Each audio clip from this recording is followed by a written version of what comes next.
En este episodio de Paranormalmente nos adentramos en una travesía entre lo conocido y lo desconocido, explorando los límites de la ciencia y la conciencia. Desde los fundamentos del método científico cartesiano hasta la intrigante relación entre la conciencia y la medición cuántica, cada segmento nos lleva a reflexionar sobre la naturaleza de nuestra existencia. Acompáñanos en este viaje por experiencias cercanas a la muerte y su comparación con alucinaciones, pasando por la transformación de materia en energía y adentrándonos en el misterioso mundo del entrelazamiento cuántico en biología. Prepárate para cuestionar la realidad tal y como la conoces.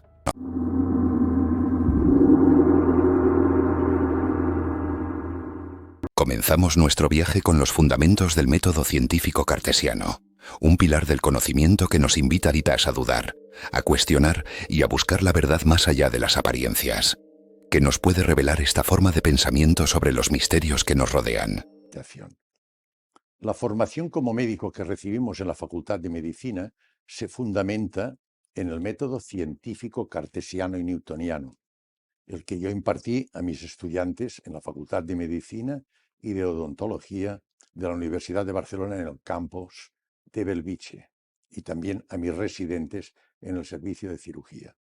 El método científico cartesiano estudia el mundo macroscópico, objetivo, y se fundamenta en una ontología materialista, con dualismo, con localidad, continuidad en el movimiento y con un claro determinismo.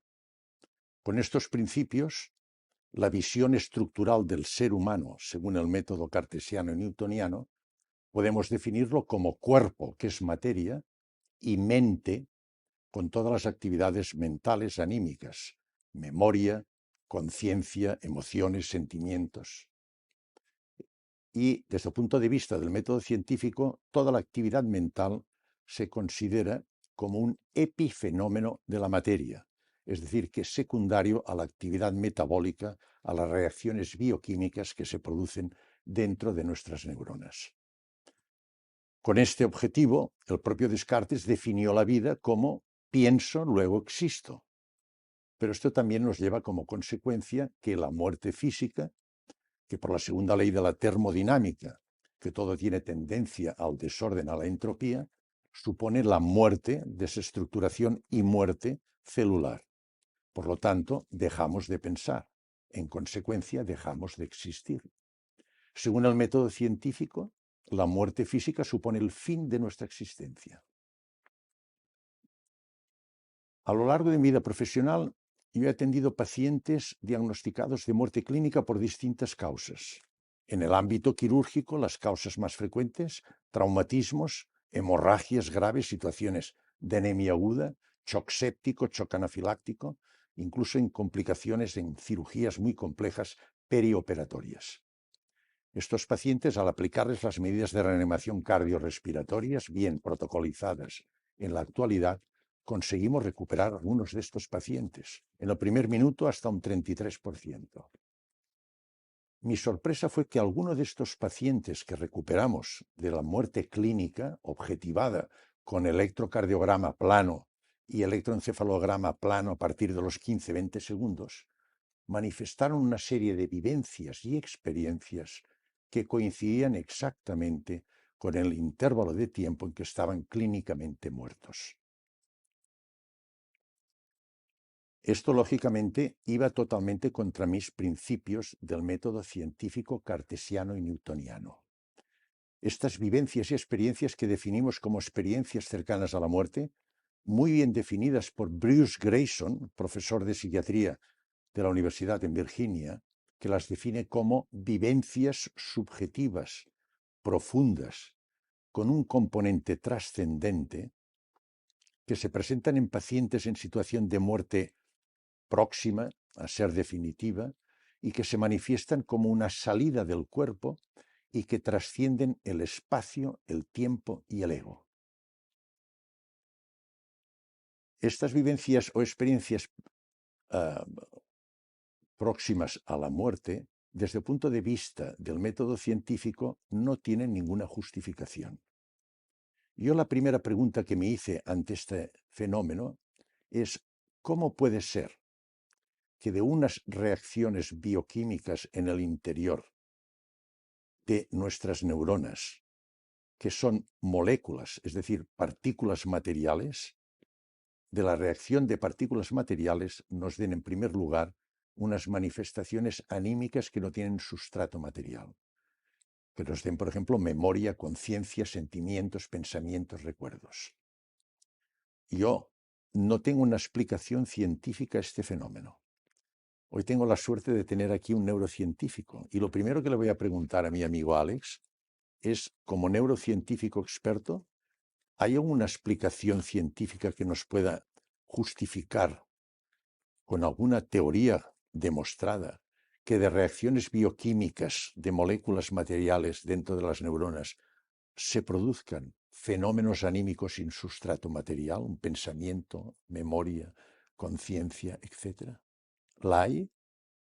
Gracias, es una alegría estar aquí contigo. Muchas gracias por la invitación. Gracias, amigo Alex. Una forma quizá de responder a esta pregunta, a mí me gusta retroceder al principio de la ciencia, o lo que llamamos ciencia, o el método científico, esta manera tan maravillosa, tan increíble y tan exitosa de conocer la realidad, que se fundó hace 400 años con Galileo. Y Galileo hizo una cosa, bueno, dijo muchas cosas que son fundacionales para entender la ciencia, ¿no? Que tienen que ver con la matematización de lo real, con los experimentos, pero también hizo una separación. A mí me gusta contarla así. Dijo algo como, en la naturaleza hay dos tipos de cosas, unas que viajan en primera clase y otras que viajan en segunda clase. ¿Qué quiere decir esto? Que lo que se deja medir y matematizar más fácilmente, eso es lo que la ciencia va a estudiar primero. Y de ahí surge la astronomía, la mecánica, la física, la biología, la química. Y dejó para más tarde lo que realmente más nos importa, el amor, el dolor, los sentidos. Lo dejó para más tarde y yo creo que se nos olvidó. Y 400 años más tarde, de hecho en los años 90, es cuando se empezó a estudiar la consciencia en los laboratorios. Y como en toda esta trayectoria, la ciencia se ha mezclado con el materialismo, que es una ideología filosófica. Y muchas veces pensamos que una cosa es lo mismo, que si tú haces ciencia tienes que ser materialista. Pero hay otras opciones filosóficas, otras visiones del mundo en los que estos fenómenos que estamos estudiando y que tanto nos interesan son posibles. Mientras que si hacemos ciencia cartesiana, materialista, todos estos fenómenos no tienen ninguna cabida. Y es por eso que primero hay que desactivar esta ideología para que por lo menos estos fenómenos sean posibles. Y luego ya vemos cómo los estudiamos, cómo los entendemos y cómo los explicamos. Nos adentramos ahora en un tema tan humano como inquietante: los problemas de salud y las estancias en hospitales. Un lugar donde la línea entre la vida y la muerte se difumina, abriendo las puertas a experiencias que desafían nuestra comprensión. Clarísimo. Lo entiendo perfectamente, que con una visión materialista pura no tiene justificación, pero separando, desde el punto de vista filosófico, la tiene.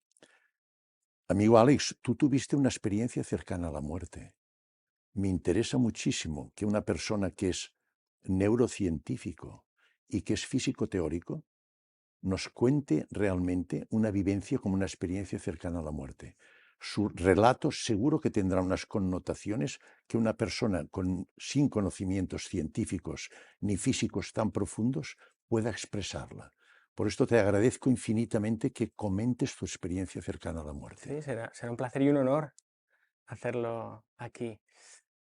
Yo tengo una peculiaridad, pero es muy sencilla. Yo soy un físico teórico, neurocientífico, que casi se muere. Es lo único. Yo estuve en el túnel, ahora te lo cuento, y cuando regresé y me recuperé de la cirugía, etcétera, pues primero traté de integrar esa experiencia en mi vida personal. No hay otra opción. ¿Qué significa esto para mí, para mi vida ahora, para el futuro, para mis hijas, mi relación de pareja, etcétera? Pero también decidí que la iba a tratar de integrar profesionalmente. Y creo que esa es la doble vertiente interesante que podemos también comentar hoy, ¿no? ¿Qué me dice esta experiencia a mí no solo como Alex, como ser humano, sino como alguien que ha sido formado, a veces incluso deformado, adiestrado, instruido en la física y en la neurociencia? ¿Qué me dice la física y qué me dice la neurociencia a mí de esto que me ha pasado, ¿no? Pero bueno, si quieres te cuento primero la experiencia. La experiencia, por Y favor. además hoy se cumplen, es un aniversario curioso, 4 años, no de la experiencia, pero 4 años desde que yo me fui al hospital. Me fui al hospital por un sangrado que tenía en el estómago, que además es tu especialidad, Sí, curiosamente. mi especialidad, exacto. Yo tuve un sangrado en el estómago, entonces no sabía de dónde venía el sangrado. Fui al hospital de urgencias y durante muchos días, 9 días fácilmente, estuvieron viendo los médicos de dónde venía, de todo el sistema digestivo, de dónde venía el sangrado. Entonces fui perdiendo sangre poco a poco. Yo a veces lo cuento como si uno tiene una fuga de agua en el baño, pues no pasa nada si la detectas a la media hora, pero como tardes más de una semana, pues eso es lo que me pasó a mí. Perdí mucha sangre y fui perdiendo la vitalidad. Primero me desmayé, al primer día me desmayé, ya no me dejaron levantarme de la cama. En esas 2 semanas que estuve en total en el hospital perdí 13 kilos. O sea, sufrí allí una transformación. Cuando hablo siempre de esto se me pone la voz, así que no sé. Sí, Y bueno, me pasaron 3 cosas. ¿Tenemos tiempo para que las sí, cuente? sí, Vale. sí. Una tarde de jueves en la que estaba solo, me cambiaron del ala del hospital, en una habitación donde estaba solo, mi mujer iba y venía, pobre como una loca, con las peques, y estaba totalmente solo. Cuando me dormía, notaba que mi conciencia se apagaba y se encendía. Es como si notara que al dormirme los fusibles de la casa caían y entonces me despertaba asustado porque me daba cuenta que no solo me estaba durmiendo, sino que mi mente se estaba yendo, ¿no? Y asustado llamaba a las enfermeras que venían y decían, todo está bien, tranquilo. Eso fue lo primero. Lo siguiente que me pasó, que esto lo he contado pocas veces, es que a veces le llamamos sueño, pero yo creo que es una visión. Es una visión. Yo tuve una visión en la que había un carnaval, había bomberos, desaparecía todo el mundo y de repente estaba en un pueblo antiguo, con el suelo de piedra, y salían unos animales gigantes, 5 o 6 metros, animales híbridos. Imagínate una jirafa con cabeza de león, un tigre con cabeza de cocodrilo. Y esos animales tenían fuego en su cabeza. Un fuego maravilloso que no quema, e iban andando y se iban colocando encima de mí sin pisarme, con sus grandes patas, y doblaban su cabeza y la ponían encima de mi cabeza, ese fuego. Uno tras uno fueron pasando estos animales y fueron colocando su fuego en mi cabeza. Y luego se convirtieron en alfombras voladoras de colores y se fueron volando a las montañas. Eso curiosamente yo no lo suelo contar porque la gente me dice, bueno, cuenta la experiencia cercana a la muerte, lo del túnel, que ahora mismo también te la cuento, que fue muy breve, pero últimamente que he reflexionado sobre esto, creo que le llamamos sueño, creo que esta visión fue una suerte de bendición, no lo sé, y creo que tiene mucho más significado del que yo le di cuando me pasó, ¿no? Bueno, porque yo creo que tiene que ver con la consciencia. Pero bueno, lo podemos dejar simplemente en que yo tuve ese sueño visión inmediatamente después de ese episodio en el que yo sentía que me desmayaba y también antes de la propia experiencia cercana a la muerte. Y ahora la experiencia cercana a la muerte, ¿cómo va? Eh, Cinematográficamente, en 7 segundos se cuenta. Yo estoy en un túnel, que es un pozo realmente, o sea, yo estoy mirando hacia arriba y arriba hay 3 figuras que me están esperando. A contraluz yo las veo sus siluetas, sé quiénes son cada una de ellas, no tengo duda. La luz es amarilla y muy fuerte y yo en aquel momento sé, y esto es muy importante cuando lo cuento, no pienso que o creo que, yo sé, tengo la certeza de que me están recibiendo y que si acepto su ayuda me voy a morir. Yo lo sé. Y al mismo tiempo, y esto también lo he leído muchas veces, lo leí después de que yo tuviera la mía, telepáticamente, la comunicación es telepática, podríamos decir. No hablo con ellos, siento y sé lo que ellos están proponiendo y lo que yo estoy sintiendo. Yo les doy las gracias y les digo que todavía no. Yo decido volver y en ese momento estoy tranquilo, no estoy con un gozo absoluto, pero estoy muy tranquilo en ese pozo, sé lo que va a pasar y simplemente les doy las gracias y regreso. Esa es mi experiencia cercana a la muerte.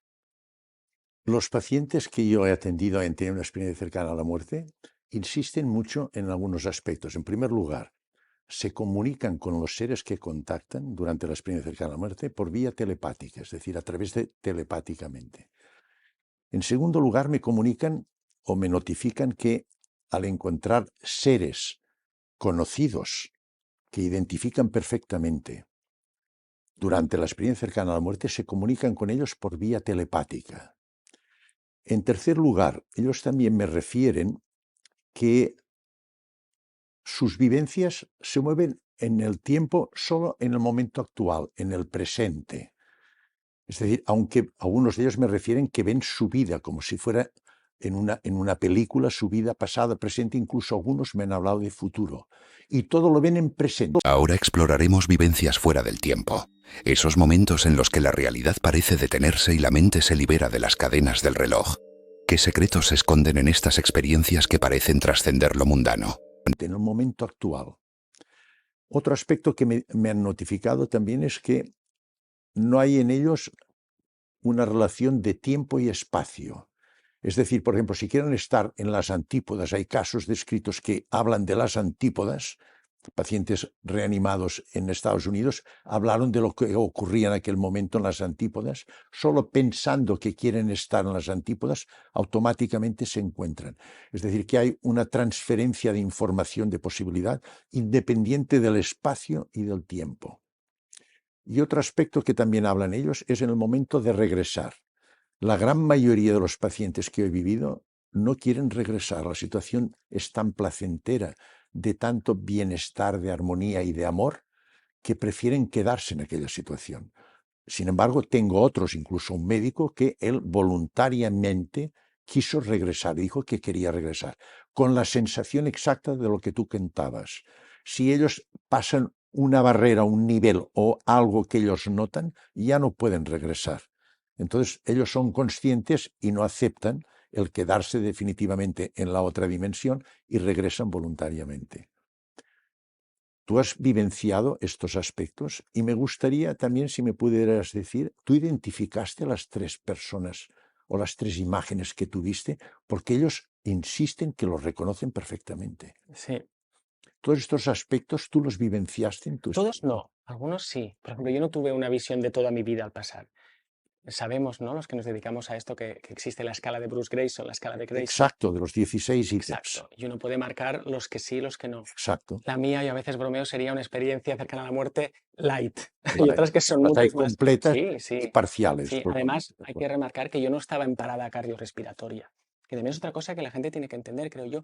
No tienes que necesariamente estar clínicamente muerto, Sí, sí, que son los casos muy interesantes para estudiar científicamente. Hay toda una constelación, sí. incluso yo me he encontrado con casos de mujeres embarazadas, dando a luz, que en ese momento salen del cuerpo, o sea, hay una fenomenología amplísima, ¿no? Sí. Por eso, bueno, volviendo a la pregunta, sí, hay aspectos que sí, que yo también he vivido y otros que no.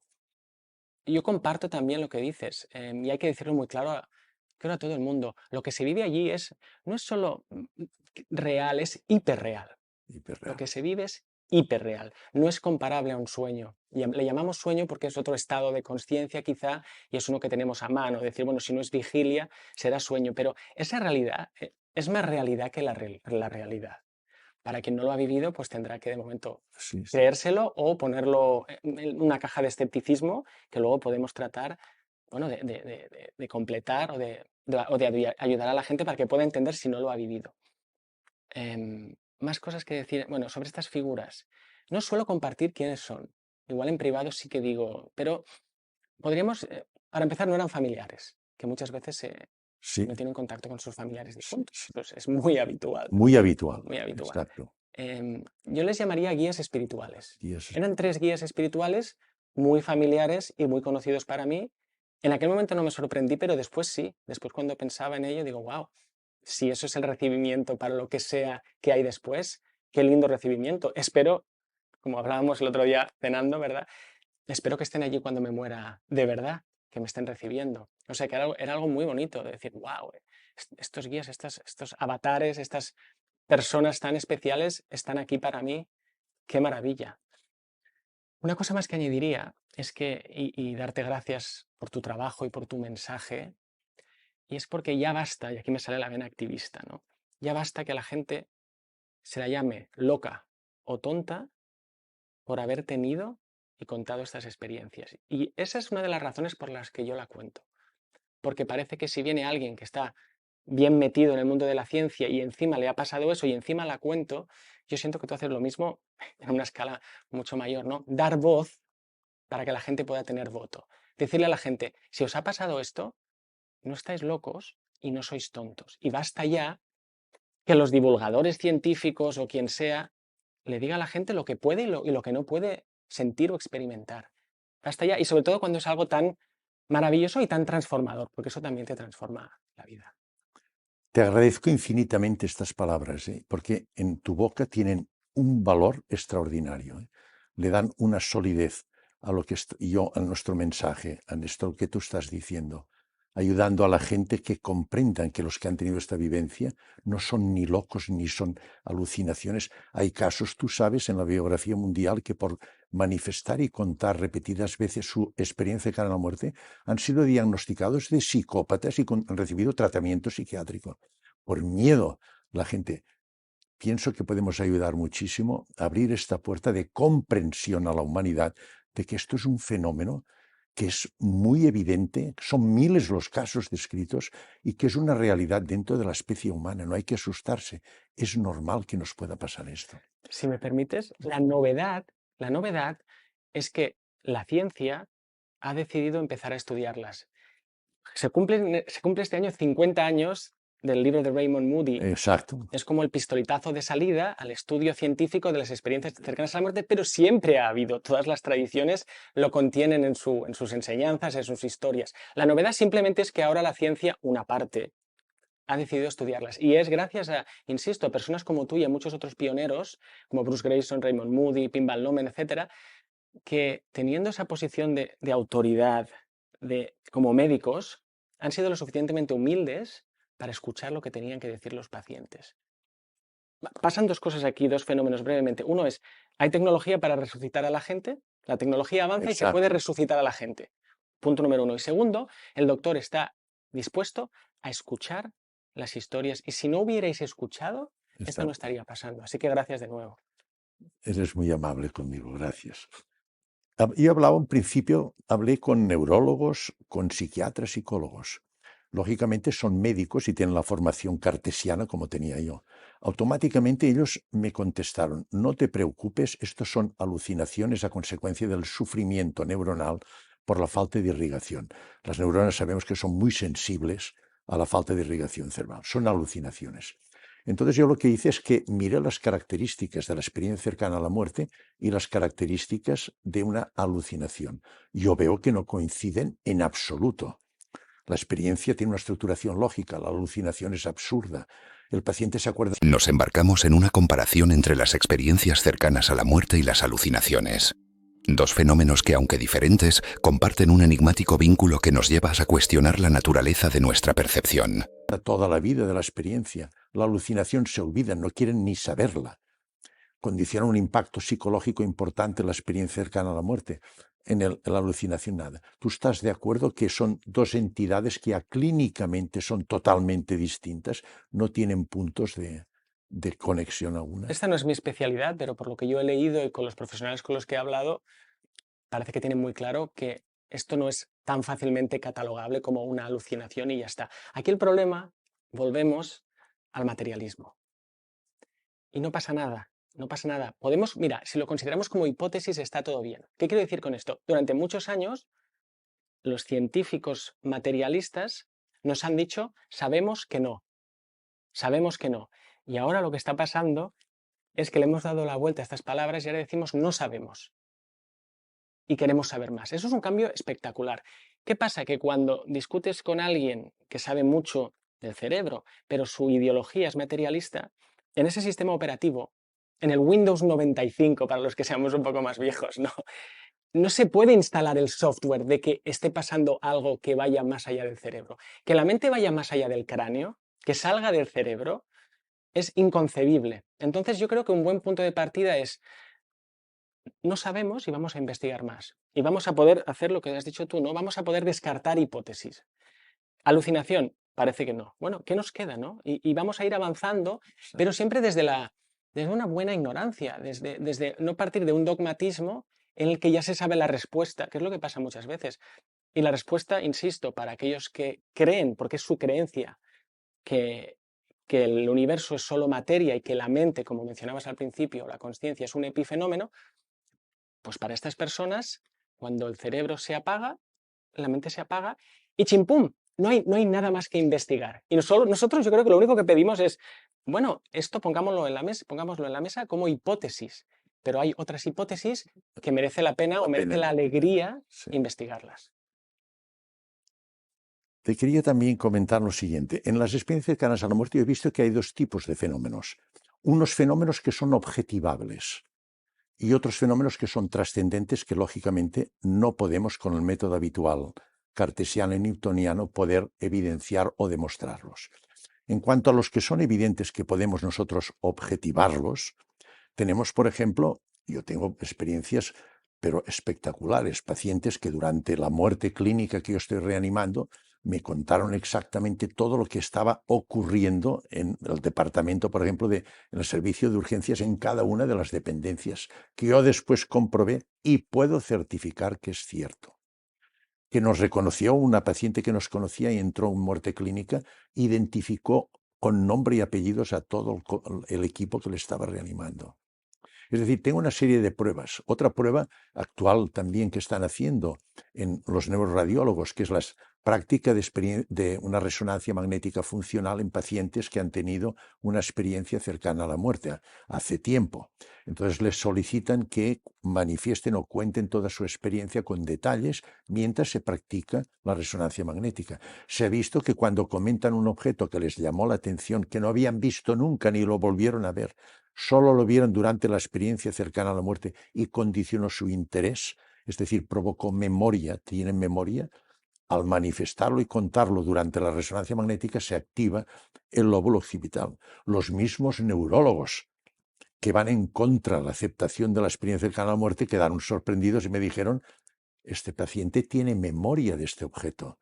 Aquí intervienen las neuronas espejo y finalizan diciéndome, este paciente realmente vio el objeto y no miente. Entonces yo les digo, ¿cómo puede ser si yo lo tengo clínicamente muerto y estoy reanimándole y este objeto está a distancia y tú me aseguras? Dice, yo solo te puedo asegurar que realmente vio el objeto. Es decir, que tenemos una serie de pruebas objetivas cada vez más que nos permiten decir que esto es real, no es un invento, un sueño, una alucinación. Ahora bien, entramos en el capítulo, digamos, no polémico, sino más difícil de demostrar, que son los fenómenos trascendentes. Por ejemplo, que me cuenten a mí que han visto a un familiar y ha fallecido. Yo no lo sé si lo ha visto, si ven una luz, si han visto su vida. Yo todo esto no puedo objetivarlo. Entonces, aquí viene el problema. Si desde el punto de vista del método científico es imposible poder demostrar esto, entonces yo lo que hice es que hice un paso más y entré en otra disciplina. El método científico estudia lo objetivo, lo macroscópico, pero entonces entramos en un mundo microscópico que es cierto, que es la física teórica, la mecánica cuántica, la cuántica. Y aquí sí que realmente, pues yo estoy realmente satisfecho de tener aquí al lado un físico teórico, un experto en cuántica. Yo no soy físico teórico, soy un aficionado, he leído cosas, he hecho un curso, pero lógicamente mis conocimientos son rudimentarios. Y quizá he dicho en algún momento alguna cosa pues que realmente pues pueda ser discutible, lo acepto y siempre estoy dispuesto, repito, a cambiarlo si una persona experta me lo demuestra. Entonces yo te quería preguntar, al entrar en el mundo de la cuántica, lo primero que a mí me llama la atención es que el concepto estructural del universo cambia rotundamente. En lo macroscópico hemos dicho que es una ontología materialista. En el momento que entramos en la cuántica hemos de hablar de elemento estructural, es la energía. La energía ni se crea ni se destruye, se transforma. Potencial, cinética, calorífica, electromagnética, lo que sea. Y en tercer lugar, está en continuo estado vibratorio, las ondas, y se propagan ondas electromagnéticas. Tú como experto puedes añadir o estás de acuerdo a añadir algo más en cuanto al concepto estructural. Pasamos de materia macroscópica objetivable a un mundo que ya no podemos objetivar.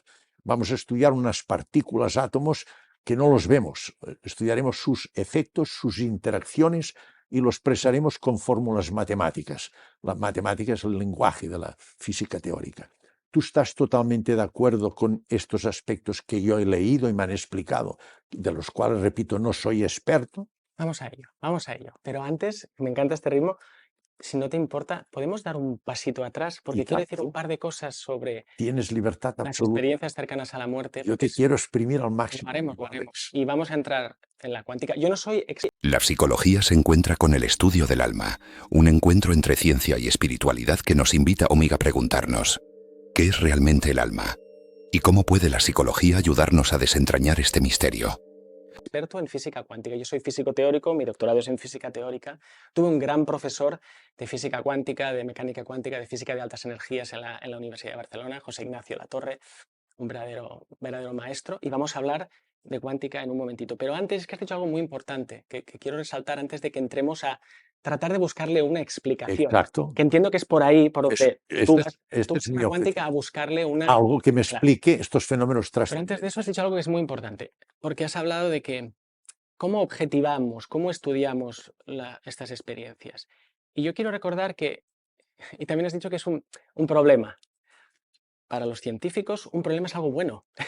Para la gente en nuestro día a día no es bueno un problema, pero un problema es un regalo, porque el problema es lo que te va a hacer ir a lo desconocido. Es decir, son buenas noticias que las cosas no cuadren, porque quiere decir que cuando soluciones por qué no cuadran aprenderemos mucho, ¿no? Esto es lo primero que hay que decir. Lo segundo es que, y ahora vamos a la cuántica, como te contaba, Galileo hizo esta, a veces le podemos llamar, yo le llamo el divorcio forzoso, y dijo, el alma humana para la religión y el movimiento de los astros y de las cosas en el mundo terrestre para la ciencia. La ciencia. Esta separación de bienes ha ido muy bien durante muchos siglos, y este biombo, que también a veces lo describo como un biombo de éxito, la ciencia como una empresa, ¿no? Un proyecto empresarial brutal, que ha conquistado lo físico, lo químico, lo biológico, aunque el secreto de la vida no es tan difícil de descifrar. Llega la psicología, ¿verdad? Hace 100 y pico años, y la psicología decide que va a estudiar la psique logos, esa es la palabra, el alma. La mente, el alma. En la mente, el alma, la conciencia, esto muchas veces lo utilizamos indistintamente, pero bueno, como se decía antes, aceptamos pulpo como animal de compañía. Vamos de momento a llamarlo todo igual. Y cuando la psicología decide estudiar el alma, la mente, se echa para atrás y dice, ¿esto cómo lo mido? ¿Esto cómo lo matematizo? No se deja, el alma humana no se deja medir y matematizar. Y entonces, esta es mi interpretación, y los psicólogos que conozco coinciden conmigo, miran al primo de Zumosol. Los que seamos suficientemente viejos, otra vez sabremos el anuncio del primo de Zumosol. Mira al primo de Zumosol y dice, ¿quién es el primo de Zumosol? El físico teórico, ¿no? O la física. ¿Y qué dice la física? Mide y matematiza. Entonces la psicología, que quería estudiar esto, cambia de opinión, incluso niega que exista. Dice que el alma no existe, y durante muchos años la psicología en el siglo XX es conductista, estudia la conducta. ¿Por qué? Porque la conducta es lo que se deja medir y matematizar. Te cuento esto porque, claro, es solo en los 90, los años 90 del siglo pasado, hace 30 años, que en ciencia no es nada, viene un premio Nobel, Francis Crick, Sí. y da la bendición papal al estudio científico de la consciencia en los laboratorios ortodoxos. Entonces, hay que tener el contexto. Solo llevamos 30 años estudiando la consciencia de una manera científica. Y la consciencia, repito, es aquello que Galileo dejó para más tarde y nos olvidamos. ¿Qué te quiero decir con esto? Que no sabemos cómo se hace. Yo estoy tratando de explorar una ciencia 2.0. Entonces, ¿por qué doy toda esta vuelta? Para volver a las experiencias cercanas a la muerte. Claro, la tentación, que es muy entendible y hay que ir por ese camino, es, bueno, vamos a meterlo en un escáner cerebral, vamos a ver qué pasa dentro del cerebro. Pero el otro elemento que no se puede olvidar es la experiencia humana todo el rato. Es decir, una historia que te cuente un paciente le podrán llamar anécdota. Y de hecho muchas veces se le llama, bueno, es una anécdota, te cuenta.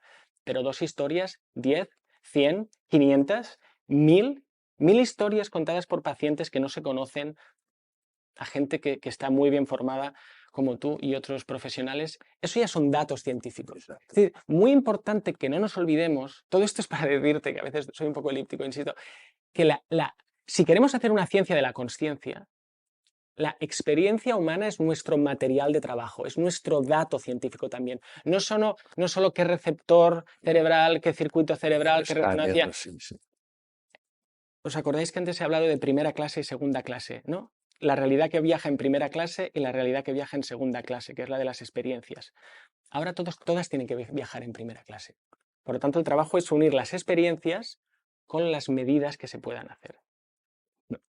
Lo veo clarísimo y te lo agradezco, me gusta mucho. Antes de saltar a la Sí, explicación, sí, es decir, sí. de momento el material a trabajar es lo que puedan medir nuestros escáneres cerebrales y lo que la gente cuente, sagrado escucharlo y sagrado tenerlo en cuenta y trabajarlo como dato científico también, porque es la experiencia la que queremos entender. Vale, ahora vamos a la cuántica. Lo que te he dicho en principio, el elemento estructural, ¿estás de acuerdo que hemos de hablar de energía, de partículas de átomos, partículas subatómicas y estas propiedades de la situación vibratoria, ondas electromagnéticas, etcétera? Esto como base, principio, es decir, hemos de cambiar de paradigma. De lo que es materia, pasamos a algo que no podemos ver. Hemos de estudiar sus efectos, interacciones y con formulitas matemáticas lo hemos de expresar. ¿Es ese punto de partida, digamos? Es un punto de partida brutal, disruptivo. Sucedió hace 100 años y aún estamos enterándonos de qué significa esto.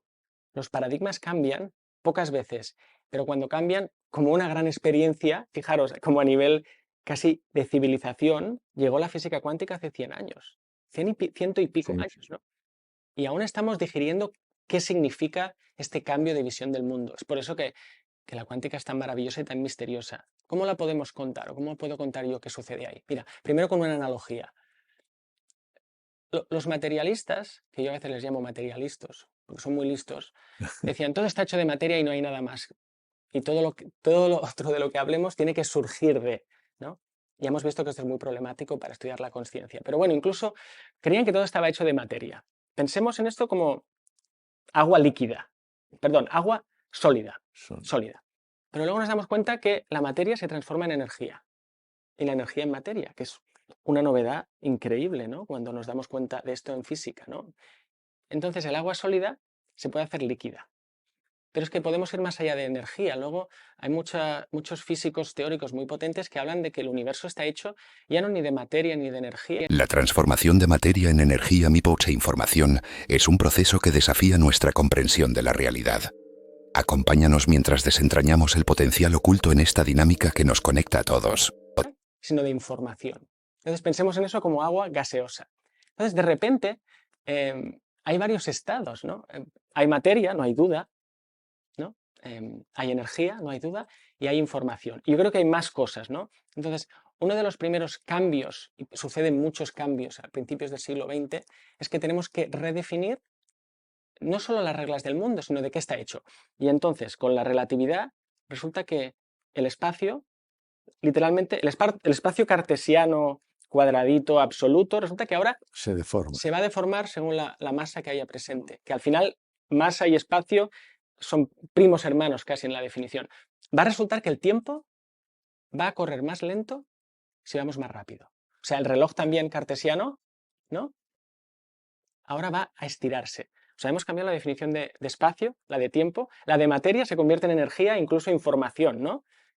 ¿Qué nos queda? O sea, fíjate, el cambio, aún no hemos hablado de cuántica, pero el cambio de definición de lo que dábamos por hecho es brutal. Y esto es muy importante recordarlo porque también vamos a tener que cambiar nuestra definición de muerte y nuestra definición de consciencia, ¿no? Y no pasa nada. Ahora, ¿qué pasa con la cuántica? Yo recuerdo cómo me lo contaban en la facultad, ¿no? Estos físicos empiezan a encontrarse unas anomalías, que es lo mismo que nos está pasando a nosotros en el sentido de que tenemos estos datos que no cuadran en ningún marco. Las experiencias cercanas a la muerte, otros márgenes de la conciencia. En su caso era algo muy curioso. No me quiero extender mucho, pero bueno, tú me dices, me cortas o me rediriges, porque esto es fascinante. Sí. Al final del siglo XIX, Lord Kelvin, gran físico, Kelvin, sí, tanto. dijo que ya estaba todo solucionado. Con esa arrogancia tan bonita que tenemos los físicos, ¿no? Dijo, ya no quedan problemas. Quedan dos anomalías, igual algún estudiante de doctorado, quizá bromeando, pues bueno, que las acabe de estudiar y la física ya está completa, ¿no? Y una de ellas era la radiación del cuerpo negro. Una emisión de energía, de ondas electromagnéticas que no se podía entender, no cuadraba en la caja, ¿no? Bueno, pues rascando en esa anomalía viene Planck y muchos otros genios bien conocidos, y de ahí nace la física cuántica. Entonces, otra vez, todo este preámbulo, la física cuántica empieza a ver fenómenos que parecen imposibles de describir con la visión clásica, ¿no? Y podemos empezar a hablar de ellos, ¿no? Superposición, entrelazamiento, una incertidumbre en la medida que no parece que sea solo una cuestión de que mejores tu aparato, parece que hay algo intrínseco, y muchos fenómenos extrañísimos, el efecto Colapso de túnel, energía. el colapso de la función de onda. Entonces, necesitan los físicos cuánticos construirse otro mundo matemático y otro mundo conceptual para poder dar cabida a esos fenómenos. Y bueno, podemos hablar de algunos de ellos. Sigue siendo, 100 y pico años después, bastante misterioso, aunque hay ecuaciones y hay tecnología. No es que sea un misterio inalcanzable, tiene muchas aplicaciones, pero todavía hoy hay varias interpretaciones y posibilidades de entender qué significa eso que está pasando. Mira, una cosa más, añado, si no te importa. El problema es que, y esto yo lo recuerdo de mi profesora en la facultad, la física cuántica se da cuenta que pensar en un espacio donde los objetos están ahí, localizados, y uno tiene acceso a ellos y puede describirlos, la descripción de un estado físico ya no se puede hacer de manera clásica. Y entonces solo uno puede preguntarse ciertas cosas de esos estados, pero parece que nunca puede realmente cruzar y ver todo lo que está pasando. Y entonces, al describir esos estados de esta manera matemática, que es muy compleja, empiezan a pasar toda suerte de milagros imposibles que dan lugar a esta rareza, ¿no? A estos fenómenos tan raros, que son los fenómenos cuánticos, pero que pasan, que suceden en el mundo de las energías, el mundo microscópico de energía muy pequeña.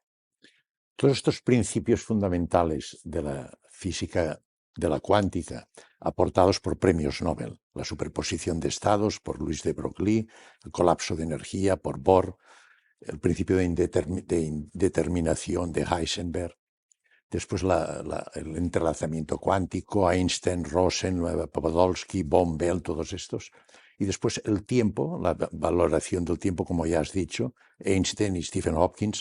No es el clásico lineal de pasado, presente y futuro, como es en el método cartesiano, sino que es una ilusión, como dice Einstein, cambia esto. Estos principios, evidentemente, son ciertos matemáticamente, aunque cuesta mucho entenderlos. Y como tú has dicho, incluso premios Nobel hay diversidad de opiniones en cuanto a la interpretación, especialmente entrelazamiento cuántico, colapso de energía, son temas, es el enigma cuántico. Yo te pregunto ahora, ¿esto realmente es cierto? ¿Esto lo podemos trasladar a la célula viva, al ser vivo? Es decir, ¿podemos aplicar la cuántica en biología? Es cierto que Einstein lo insinuó. Schrödinger, en ¿Qué es la vida?, también insistió en este aspecto. Jordan, en 1944, introduce el concepto de biología cuántica, la asociación de química, biología y la cuántica. Después Roger Penrose y Hameroff con su OR, la reducción orquestal, con los microtúbulos, hablan ya de que la conciencia tiene una relación clásica con una transferencia, un canal de transferencia cuántico en los microtúbulos. Y finalmente, en la década del 2010, en Berkeley, demuestran claramente que la fotosíntesis, en la fotosíntesis, fenómeno fundamental en la vida del planeta, pasar de lo inorgánico a lo orgánico, pues hay un fenómeno de entrelazamiento cuántico en cuanto a la captación de la energía solar y el CO2 para formar pues el paso de inorgánico a orgánico liberando oxígeno. Nos adentramos en el entrelazamiento cuántico en biología, un fenómeno que nos sugiere una conexión entre todas las formas de vida. ¿Cómo puede la cuántica explicar los misterios de lo vivo? Posteriormente, así que se ha demostrado en la ferritina, en el olfato, en las mutaciones genéticas, en el petirrojo, por ejemplo, los movimientos de los pájaros y de los animales. Es decir, que hay fenómenos biológicos ya que tienen una base clarísima que se fundamentan en aspectos cuánticos y que hablan de que el entrelazamiento cuántico interviene, el efecto túnel, por estas grandes distancias de las partículas subatómicas que permiten el paso, de ondas de energía, de ondas a través de gradientes distintos energéticos, como si existiera un túnel. Es decir, el colapso de energía, la coherencia cuántica, todos estos fenómenos parece ser que intervienen en biología. Podemos, ya sé que es en una etapa incipiente, esto estamos empezando, hemos de ser muy cautos, pero ¿podemos ya hablar de biología cuántica hoy? Sí, sí, yo creo que no hay duda. La cosa es hasta dónde vamos a poder extender estos fenómenos cuánticos microscópicos al mundo de lo macroscópico, que creo que eso es lo que estamos tratando de ver. Exacto, Para eso estamos hablando de exacto. física cuántica, pero la respuesta es sí, o sea, no hay duda de que en procesos biológicos se dan y se pueden observar y que sin estos procesos cuánticos no habría según qué reacciones, ¿verdad? Luego, por ejemplo, se sabe en navegación de pájaros que Exacto. utilizan propiedades de la luz. Movimientos migratorios está demostrado. Sí, entonces no hay problema realmente en decir, invocar que algunos fenómenos cuánticos sobreviven, y esta es la clave. Eso es lo que llama de coherencia. Tú puedes preparar un sistema cuántico y lo tienes que preparar con mucho cariño y con mucho cuidado. Es muy difícil de hacer experimentalmente. Y cuando lo quieres llevar al mundo macroscópico, normalmente podríamos decir que aquello se te rompe. O otra metáfora sería, estás cogiendo agua, pero al final se te cuela entre los dedos, y el fenómeno cuántico, la magia de la cuántica, para decirlo así, en el mundo que vivimos nosotros, en el macroscópico, el de las energías que son muy grandes comparadas con lo pequeñito, ahí es muy difícil observar estos fenómenos, ¿no? Yo creo que me estás preguntando por esto, y estamos hablando de esto, porque cuando tratamos de entender según qué fenómenos de la consciencia o de la mente, es muy tentador decir, bien, el primo de Zumosol, recordáis, ¿no? No te he dicho nada aún de No, pero, parar, ¿eh? no, pero Yo de momento te estoy pidiendo si podemos aspectos fundamentales de la física cuántica, de la cuántica, si esta cuántica la podemos aplicar en biología, sí, pero yo sin no, duda. de momento no te he dicho nada aún de relación de todo esto con las... Bien, pero como venimos de allí, pero bueno, yo es que me encuentro... Llegaremos. Bien, ok, pues vamos a bajar una marcha. No hay problema en hablar de biología cuántica, es un campo de estudio, hay gente muy seria que lo está haciendo. Otra cosa es que pensemos, te lo digo más bien quizá por mi campo de investigación. Yo estudio fenómenos, por ejemplo, que tienen que ver con cómo dos mentes pueden estar conectadas a distancia, o si pueden estar conectadas a distancia, ¿no? Entonces, es muy tentador para mí y para el campo. Yo lo he visto que se hace, y se hace a veces también en eso que se llama New Age, ¿no? Irse corriendo a la cuántica. ¿Por qué? Porque como la física es la disciplina más fuerte, y dentro de la física, que hay muchos campos de la física que son maravillosos, la física de fluidos, la termodinámica, la relatividad, todos fascinantes, pero hay uno que es como el ave rara, ¿no? Es la cuántica. Claro, como la cuántica te da estas cosas imposibles que suceden, es muy tentador ir a buscarlas y decir, bueno, pues ahora yo con esto voy a tratar de explicar la conexión entre mentes. Pero que hay gente que lo hace muy bien, o sea, hablabas de Penrose y Hameroff, Sí. y tienen teorías físicas, biológicas, que tratan de explicar la consciencia. Está, por ejemplo, Dean Radin y Stuart Copeland, que también tienen una interpretación o un abordaje físico cuántico que lo están tratando de llevar al estudio de la mente, ¿no? Está Federico Fagin, uno de los inventores del microprocesador, que recientemente está totalmente volcado a entender la consciencia de una posición no materialista, y también va a buscar en la cuántica elementos para construir esas teorías que no tenemos. Entonces, todo eso es legítimo, lo que pasa es que hay que tener mucho cuidado en no confundir una analogía, que esto sucede aquí, igual sucede allí, con decir, bueno, como se encuentra en la cuántica, esto está pasando todo el rato en nuestras vidas o en nuestras mentes. Yo creo que con esa nota de prudencia podemos hacer lo que se hace cuando estudias lo desconocido, es coger las mejores herramientas que tienes para tratar de explicar el fenómeno. Has hablado también de la posibilidad de trasladar todos estos fenómenos cuánticos o principios cuánticos a la física clásica, lo macroscópico. Yo te quiero preguntar una cosa, que la comentamos, pero que para mí creo que es importante. Para mí, bajo mi punto de vista, mi modesto punto de vista, que es la ecuación de función de onda de Schrödinger, haciendo determinadas aproximaciones,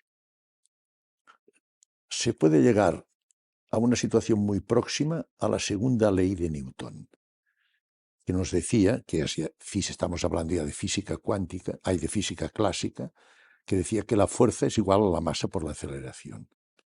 Esto para mí es importante porque rompe aquel abismo que estableció Descartes diciendo una cosa es la ciencia o la materia y otra es el espíritu. Separemos lo que no tiene nada que ver.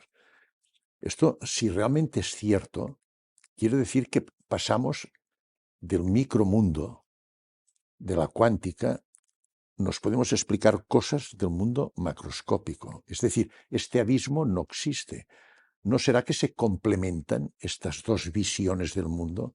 La macros, cada una con sus particularidades, evidentemente, pero que en el fondo estamos hablando de lo mismo.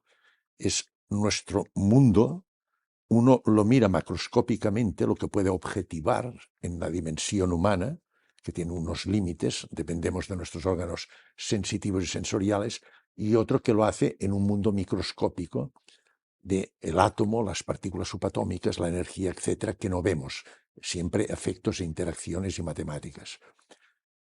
¿Estás de acuerdo con esta posibilidad de aproximación de lo cuántico a lo clásico y que hasta cierto punto demuestra que se complementan los dos mundos? Pregunto. Sí y no, porque algo muy importante en física es entender que todo en física, de hecho todo, incluida la cuántica. Exploramos la incompatibilidad entre cuántica y relatividad, dos teorías fundamentales que se resisten a reconciliarse.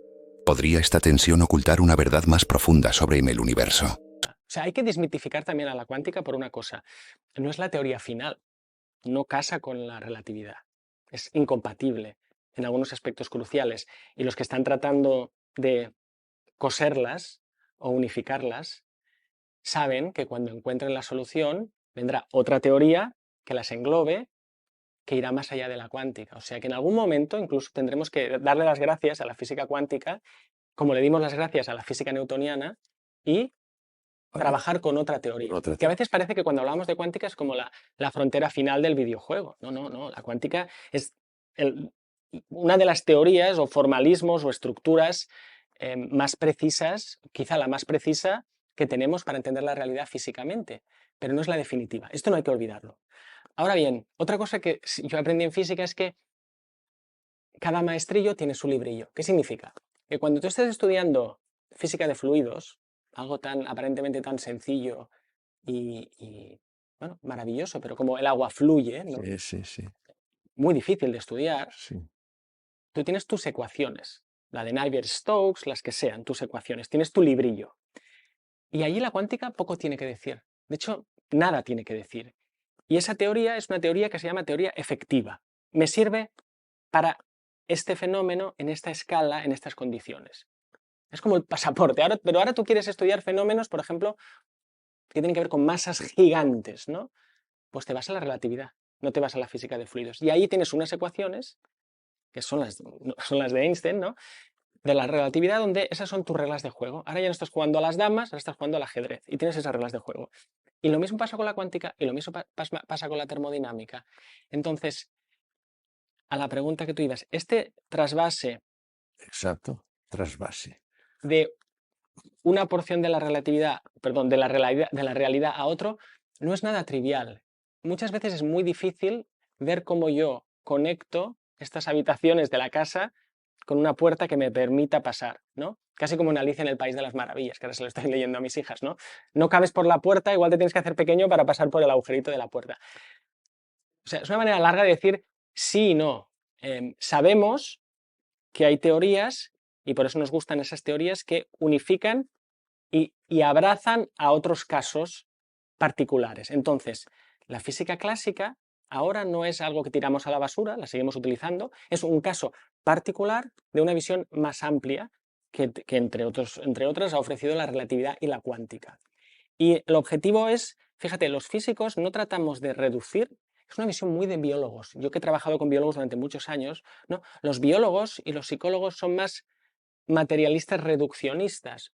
Los físicos siempre buscamos teorías del todo que abarque más y que abarque más. Entonces, hay que saber dónde está cada teoría, buscar las puertas si las hay, pero el objetivo tampoco es conectar una con la otra, sino encontrar una que pueda englobar más fenómenos. Y otra cosa que decía es que, igual a modo de, no sé, de corrección o de un comentario complementario, que tú puedas pasar de la clásica, la cuántica, a priori no nos está diciendo nada de la mente o de la conciencia. No nos dice nada. De hecho, yo a veces siendo físico digo cosas que igual a mis colegas físicos no les gusta, ¿no? Que es que las teorías del todo en física explican todo menos lo que nos importa. Volviendo a Galileo, ¿no? Tú puedes tener una teoría del todo, imagínate que tenemos la física clásica, la cuántica, la relatividad, todo solucionado, todo cuadra. Eso sería una gran noticia para la comunidad de la física.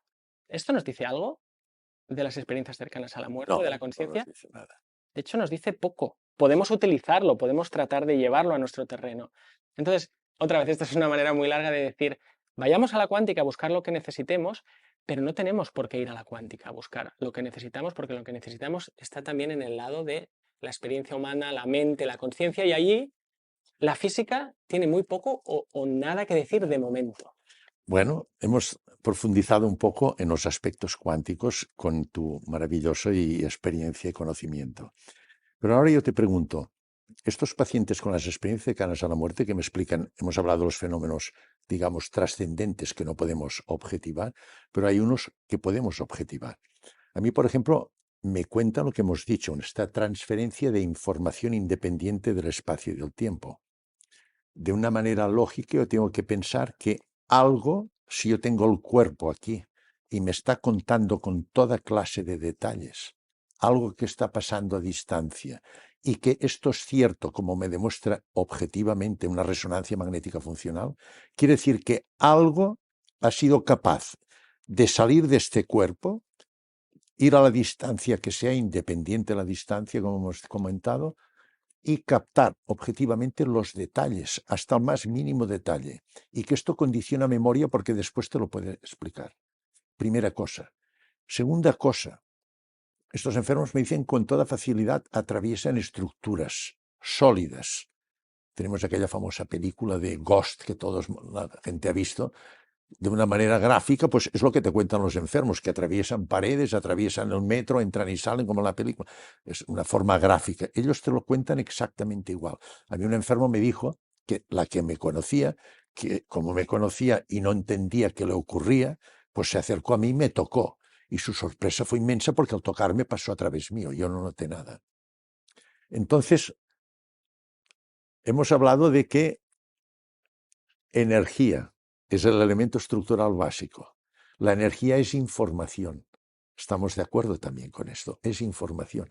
Entonces, todo esto no te sugiere, digo yo, por lógica, que aparte del cuerpo físico que clínicamente está muerto, objetivado con pruebas, pero que algo persiste durante este intervalo de tiempo demostrado que es así, que es capaz de salir, lo que se llama conciencia no local, espíritu o supraconciencia, algo sale, puede desplazarse, capta objetos. Encontramos paralelismos entre experiencias humanas y la física cuántica, un terreno fértil para la especulación y la reflexión.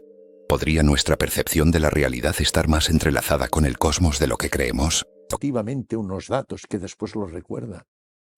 Y no solo esto, sino que pueden captar datos de personas que ven durante la experiencia cercana a la muerte, que nunca sabían y que descubrieron fenómenos que dejaron sorprendidos a ellos y a familiares de ellos que nunca les habían comunicado. Es decir, que hay hechos ciertos que demuestran que hay algo que permite que haya esta transferencia de información. Y entonces yo te pregunto, lo que yo dije, por el método científico esto es totalmente inexplicable.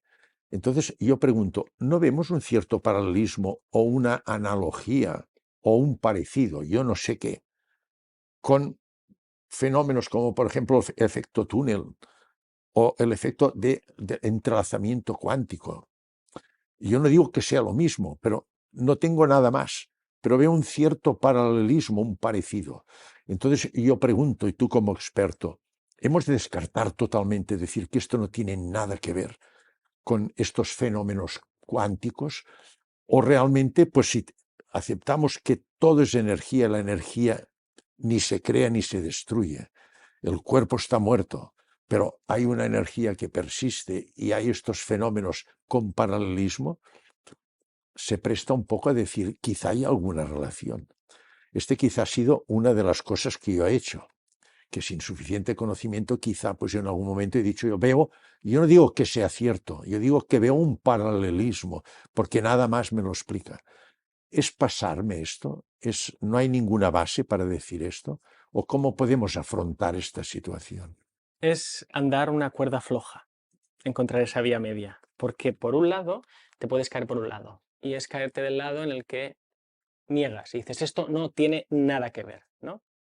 Yo creo que eso es ir demasiado rápido negando la posible conexión, y como te comentaba hace un momento, hay investigadores muy serios que están trabajando por unir estos fenómenos microscópicos en la biología e incluso en el estudio de la mente. Pero también podemos caer en el error de muy rápidamente decir, es la cuántica la que explica. Si uno dice que es la cuántica la que explica, yo creo que también está en el error, o al menos es prematuro decirlo, ¿no? Y como te decía antes, es muy tentador ir a buscar la cuántica y decir, como esto pasa en cuántica, esto tiene que ser lo que está pasando. No vayamos tan rápido. De momento, hemos cambiado el sabemos que no por el no sabemos. Y ahora tenemos estos datos, que también aquí hay que precisar la diferencia entre si estos datos o estas evidencias prueban o demuestran. Esto es muy sutil, igual lo podemos tratar de desplegar aquí un poquito, ¿no? Si me permites. Porque cuando se dice que algo ha sucedido, ¿no? Tú tienes todas estas experiencias con tus pacientes que te cuentan, ¿no? Y te cuentan cosas que son bastante increíbles, ¿no? Eso son evidencias, pero eso no prueba nada todavía. Tú tienes que ir acumulando evidencias, y luego casi como delante de un tribunal tienes que presentar tus evidencias. A veces cuando se dice que hay evidencias, la gente, me pasó hace poco, se pone muy nerviosa y dice, no, esto no es evidencia, como si una evidencia fuera una prueba irrefutable. No, vas acumulando peso de evidencia y luego vas a utilizar marcos teóricos para tratar de interpretar y darle explicación a lo que está pasando.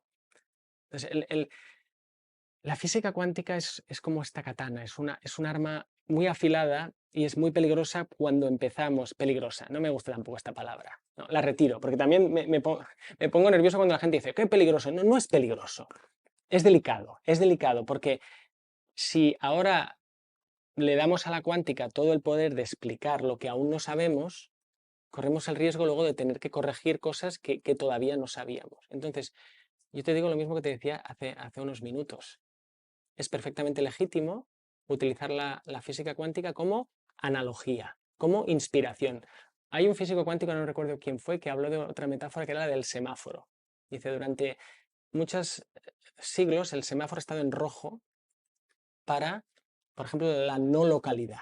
Que es esto tan increíble, ¿no? Sí, Que dos partículas, y esto se sabe, sí. podríamos decir a ciencia cierta, que saben la una de la otra a distancia sin necesidad de mandarse un WhatsApp, ¿no? Que esto es el entrelazamiento. ¿Cómo se explica eso? Podemos discutirlo. Bien, la no localidad era impensable, imposible en física hasta que llega la física cuántica.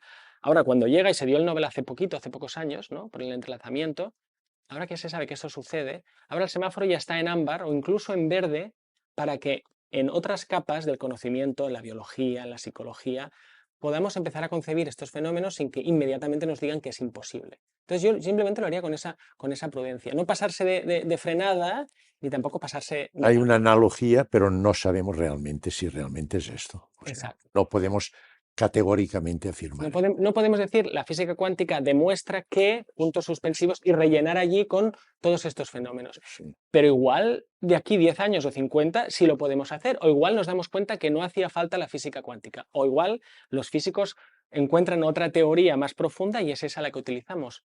No lo sabemos todavía. ¿Por qué, por ejemplo, Penrose, que en el 2020 le otorgaron el premio Nobel, sobre todo por sus trabajos en agujeros negros, en su discurso de toma dijo una frase que a mí me impresionó, quizá porque me interesaba, porque tiene una cierta relación con mi mensaje.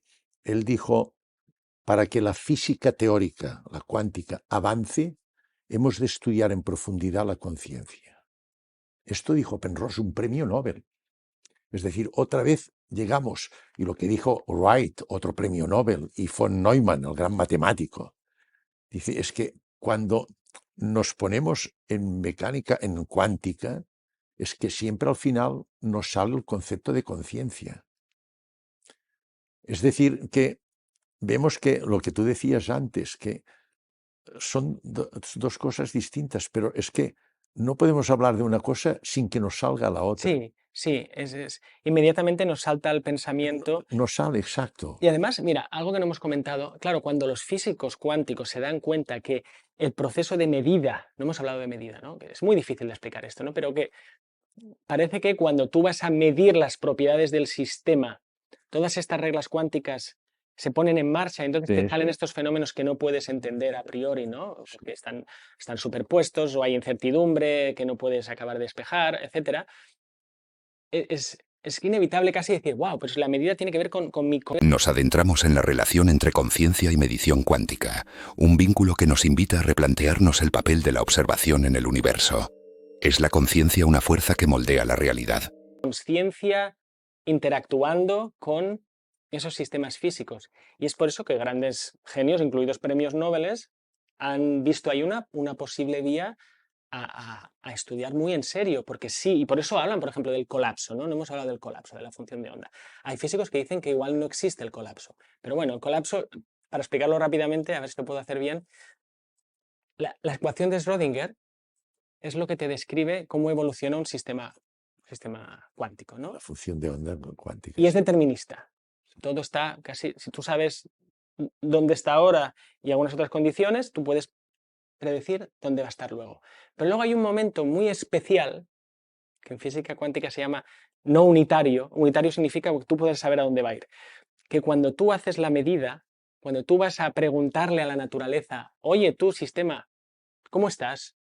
En ese momento es como que hay una suspensión de la ley, hay una ley marcial en un instante muy pequeño donde la ecuación de Schrödinger para por un momento y se te devuelve el resultado a tu pregunta. Cuando el investigador pregunta y mide, puedes acceder a lo que el sistema te deja acceder.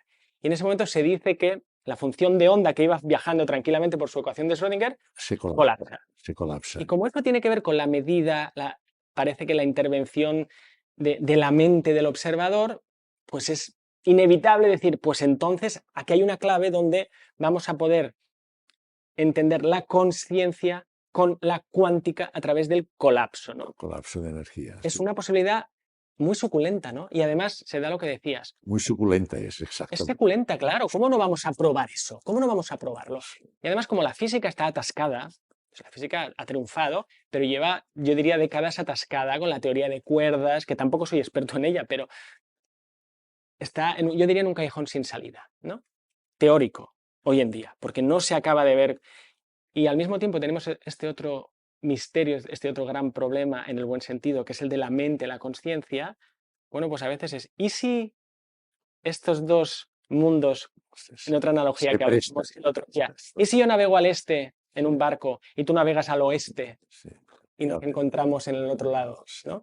Entonces, yo también lo siento así, como físico, y esto lo han dicho físicos también muy, muy fuertes, muy potentes, lo que le falta a la física teórica igual es lo que tiene el estudio de la consciencia. Y lo que le falta a la consciencia igual es lo que le puede ofrecer la física teórica. Supongo que este es el sentido que le dio Penrose, Roger Penrose, cuando dijo esta frase. Además, una cosita, recordemos que la física no tiene nada en sus ecuaciones que nos hable del dolor, del amor, ¿verdad? Nada. Por lo tanto, está totalmente incompleta en lo humano. Entonces, Total. hay que ir por ahí, es que no hay, yo creo que no hay otra posibilidad. Aparte de las experiencias cercanas a la muerte, que evidentemente es uno de los fenómenos trascendentes más asequibles a la investigación, sí. Hay otros fenómenos trascendentes, de los cuales yo personalmente digo que de la mayoría no tengo experiencia, pero los podemos citar porque metodológicamente forma parte de este conjunto. Hablamos de telepatía, clarividencia, precognición, vivencias místicas, psicoquinesia, y después vivencias de los moribundos. En el momento del tránsito, de esto sí que tengo experiencia porque he vivido muchas muertes en pacientes. Y esto los sanitarios de cuidados intensivos tienen mucha experiencia, es muy frecuente. Es una forma de manifestarse también este fenómeno trascendente, de otra forma. Es cierto que, repito, que es más difícil poder demostrar y encontrar fenómenos objetivos como nos ofrece la experiencia cercana a la muerte, que nos dan más seguridad en el fenómeno. Aquí es más difícil tenerlo. Pero hay trabajos, cada vez hay grupos que están estudiando muy intensamente este fenómeno revisando la bibliografía mundial, y pienso que son una serie de fenómenos que no podemos decir, estos son alucinaciones, son tonterías y no valen la pena. Yo creo que merece un respeto hoy día ya. Es otra de las manifestaciones de nuestra supraconciencia o nuestra conciencia que se puede manifestar no solo en experiencias cercanas a la muerte, sino en otros ámbitos trascendentes, que repito que los estudios que se están haciendo merecen todo nuestro respeto, aunque yo no tenga experiencia puntual en esto. ¿Estás de acuerdo con este aspecto? Sí, y te agradezco que los menciones. Te agradezco mucho que los menciones, porque... Y aquí me sale la vena del activista otra vez. Tengo que controlar mi rauxa, que decimos en catalán.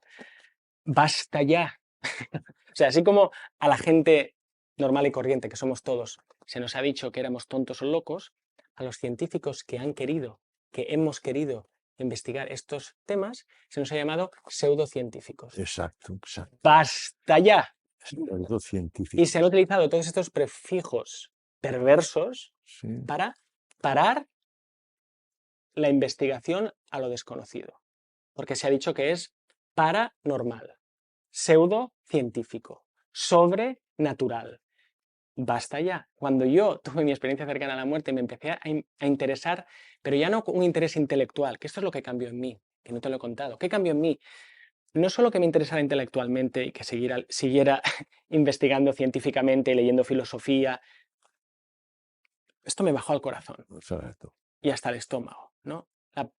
Estas preguntas ya no eran interesantes, eran importantes y urgentes. Y entonces, cuando yo fui a ver qué dicen las disciplinas científicas de todo esto, a ver qué hay, ¿no? Sí. Yo descubro que hay una comunidad científica potente, seria, rigurosa y que lleva 50, 60, incluso en algunos temas 100 años investigando esto muy bien.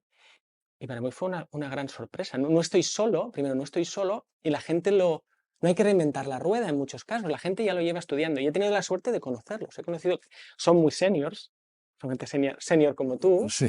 me encanta, yo tengo muchos amigos octogenarios, son casi mentores, y ellos llevan estudiando esto muy bien durante hace 50 años, ¿no? Entonces hay que decirle a la gente otra vez, no os creáis necesariamente lo que os dice el experto de bata blanca que dice, esto tonterías. No es verdad. Hay revistas científicas, congresos científicos, estadística bien hecha, metodología, tecnología punta, que está abordando estas cuestiones. ¿Qué tienen en común estas cuestiones? Esto lo explico así, hablando como de un velcro. Que la mente se despega de la materia durante unos instantes o durante mucho rato. Esto, para el Windows 95, para el materialista, es imposible. Entonces, luchará a muerte para impedir que eso Le cambias el paradigma. De hecho, hay algo que se podría poner en una camiseta respecto a las experiencias cercanas a la muerte, que es que si la conciencia sobrevive, el materialismo muere. ¿Qué tanto? O sea, está en peligro de muerte su ideología, ¿no? Entonces, por eso hay tanta reacción.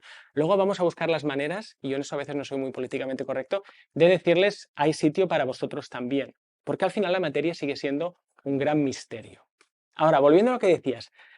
Terminamos esta travesía con una reflexión sobre la consciencia, su existencia y supervivencia. ¿Es la conciencia un fenómeno efímero o una constante universal que trasciende la materia? Antes de hablar de la acción de la mente sobre la materia, que es una manera mucho más elegante de hablar de psicoquinesia, por ejemplo, o antes de hablar de telepatía, que la palabra es muy bonita, telepazos, es sentir o sufrir a distancia el dolor o la pasión del otro, ¿no? Sí. Antes de hablar de eso, igual podemos hablar de lo que yo llamo el pentágono del problema de la continuidad de la conciencia. Las ECM son un puntito, es un vértice de ese pentágono. ¿Qué quiero decir con esto? Que lo que está en juego aquí no es tanto qué pasó durante tu ECM, lo que está en juego es, primero, si la conciencia existe, que quien diga que no es un zombie, aunque haya filósofos que la nieguen, la siguen negando, ¿no? Hay filósofos que la siguen negando. Que la conciencia existe, sí. Que se puede estudiar científicamente, lo estamos tratando de hacer, y se continúa. Si hago de la conciencia, no sabemos muy bien qué es a veces, ¿no? Yo no lo sé. Si es el alma, la mente, la personalidad. Si hay algo que sobrevive, que continúa a la muerte del cuerpo físico, ¿no? Y para eso las ECMs son un punto, pero luego hay otros fenómenos que a veces hablamos menos de ellos porque siguen siendo estigmatizados, que también aportan evidencia, las flechitas apuntan al mismo lugar. Este es el pentágono que yo hablo de la cuestión de supervivencia. Y luego hay otros fenómenos que son más democráticos, y esto me gusta contarlo así, es decir, no hace falta que te mueras o que casi te mueras para tener una experiencia de este tipo. Hay experiencias místicas, hay experiencias psicodélicas, hay experiencias de sincronicidades de tu día a día, hay sueños premonitorios. Hay un abanico gigante de anomalías que cuando las colocas en un mapa te das cuenta que todas no prueban, pero sugieren que la mente va más allá de la materia. Y esto es lo que para mí, como ser humano, pero como físico y como neurocientífico y como papá y como marido, es lo que más me interesa. Esta posibilidad de repente cada vez cobra más solidez. ¿Tú no crees que fundamentalmente todo depende del concepto que tengamos del cerebro? ¿Es permisivo o es productivo? Es decir, el cerebro es una interfaz, es como un aparato de televisión que recibe una información de nuestra auténtica identidad que tiene continuidad fuera, y lo que hace es como un aparato de televisión que recibe una información y transforma estas ondas electromagnéticas de información en imagen y sonido, o una interfaz que comunica dos artefactos. ¿El cerebro es esto o es el que crea totalmente? Yo creo que el punto de partida fundamental está aquí. O es permisivo o es productivo. Entonces lo que estamos haciendo con las personas que nos interesa este tema y que investigamos este tema con las grandes limitaciones que tenemos y las grandes compresiones, por todas partes notamos presiones. Yo llego a la conclusión, en primer lugar, que lo que te comentaba a ti, que la ciencia para mí es el conocimiento de la ignorancia del científico. Sabemos muy poco, nos falta mucho para conocer realmente todos estos fenómenos que estamos estudiando. Vemos puntitos y cosas y, lógicamente, como no tenemos suficiente conocimiento, quizá nos apoyemos a veces en analogías, en cosas que no tienen una auténtica base científica, estoy de acuerdo contigo. Pero tenemos esta inquietud investigadora, que queremos saber etiopatogenia, por qué es lo que lo hace, y fisiopatología, cómo es el mecanismo íntimo. Y aquí no pararemos hasta que lo encontremos. Y mientras no lo tenemos, pues vamos de un lado a otro. Pero yo siempre llego a esta situación final, no sé qué te parece a ti. O es permisivo el cerebro o es productivo. Hablemos del PP. Del PP. Ya lo cuento así también. Ya sé que, y es un buen consejo, no hablar de política, ni de religión, ni de fútbol. Exacto, exacto. ¿Verdad? Aquí no hablamos. Pero vamos a hablar del PP. Vamos a hablar del PP. El cerebro como órgano productivo o permisivo. Exacto. Esto yo me di cuenta cuando leí a William James, que tiene un ensayo maravilloso. Que James, gran psicólogo, sí, gran psicólogo americano, filósofo, y tanto. que además se interesó por todos estos fenómenos. Algunos de estos Sí. Él iba a ver a mediums. Sí, y tanto, sí. Y las estudiaba con mucha cautela y atención, ¿no? Casi estudiando lo increíble. Pero volviendo tiene este ensayo que se llama Sobre la inmortalidad humana. Casi como deberes, ¿sabes? Vamos a poner deberes a la gente que nos escucha. Ir a internet y encontrarlo y leerlo. Está muy bien escrito. Es un artículo que no es un artículo científico como los de hoy, que no entiendes a no ser que seas un especialista. Es precioso. Y además habla de un tema, como yo bromeo, que a todo mortal le interesa. Habla sobre la inmortalidad humana, ¿no? Y en ese ensayo precioso, él dice algo muy importante, y gracias por traer al PP aquí, en esta discusión, que es, no hay duda. Y esto yo a veces no entiendo cómo, bueno, sí lo entiendo porque a mí me ha pasado, no entiendo cómo mis colegas neurocientíficos, el 99,9% no se puede dar cuenta que encima de la mesa hay dos P's, no solo una. No hay duda de que si yo le hago algo a mi cerebro, lo manipulo de alguna manera, lo perturbo, me doy un golpe en la cabeza, bebo demasiado alcohol, tomo una sustancia, anestesia, etc. No hay duda que eso modifica mi estado mental. Habitualmente hay una correlación, hay una solidaridad muy fuerte entre lo que le pasa a uno y lo que le pasa al otro. Y eso James lo dice en este ensayo que tiene más de 100 años, totalmente pionero y visionario. Dice, eso ya lo sabían, bueno, no lo dice James, pero eso ya lo sabían los egipcios, por cierto. Hay este papiro egipcio que cuenta, quizás el documento más antiguo en el que se cuenta que a alguien se le atravesó el cerebro con una barra. Edwin se llama. Sí, y tenía dificultades al andar. Oye, eso es hacer ciencia. Bravo, muy bien, estamos descubriendo una correlación. Si cambio esto, cambia lo otro. Muy bien.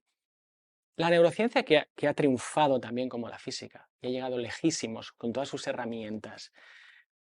Al final, a fin de cuentas, lo que nos muestra o demuestra es que hay una correlación entre estados cerebrales y estados mentales. Y eso pasa en la percepción, pasa en la memoria, pasa en muchas cosas. Pero ahora viene la clave de William James.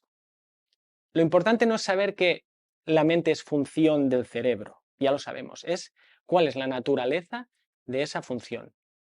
Y aquí tenemos dos opciones, y esto es como un thriller para mí. Y yo cuando doy ponencias y charlas, les digo, quedaros con un par de ideas, la de Galileo, que se paró, y la otra es la de William James, la PP. Si el cerebro es un órgano productivo, si su función, la naturaleza de su función es ¿producir qué? Todo. Los pensamientos, las percepciones, la conciencia, la mente. Este está el tema. Bueno, esta es la base del Aquí está problema. la clave. Si es productivo, entonces vale, cuando el cerebro se estropea y se muere, Se acaba todo. la cognición, la mente, la conciencia se estropea y se muere. Finito. Pero ¿y si el cerebro tuviera otra función? Y es la permisiva. Y entonces aquí podemos utilizar otras metáforas. ¿Y si es un filtro que recibe la mente? Y aquí estamos hablando en sentido metafórico, pero bueno, los productivas y los materialistas, que yo les llamo, también utilizan muchas veces metáforas para contar las cosas, ¿no? Hablan de un ordenador, ¿qué tal? Bueno, ¿y si es un filtro que recibe a la mente y decide qué parte pasa y qué parte no? Que además tiene mucho sentido evolutivo. Igual no tenemos tiempo de hablar de esto, pero suelo mencionarlo aquí. Si estas habilidades existen, yo no puedo estar todo el rato viendo a mis seres queridos difuntos, teniendo telepatía. Se me quemaría la cena. Tendría un accidente de coche. Es decir, evolutivamente tiene mucho sentido también que el cerebro haya aislado a la mente de que lo perciba todo el tiempo. Entonces, aquí lo relevante, y yo cuando me di cuenta, eso para mí fue un momento muy importante en este proceso de integrar, mira, cada vez que hablo de integrar mi experiencia cercana a la muerte. Y así, concluimos otro episodio de Paranormalmente, un viaje que nos ha llevado a los confines de la ciencia y la espiritualidad. Hemos explorado la intersección entre la física cuántica y la conciencia, y cómo estas fuerzas moldean nuestro entendimiento del universo. Gracias por acompañarnos en esta búsqueda de lo desconocido. No olvides suscribirte y dejar tus comentarios sobre qué temas te gustaría que exploráramos en el futuro. Mantente curioso y sigue mirando hacia las estrellas. Hasta la próxima.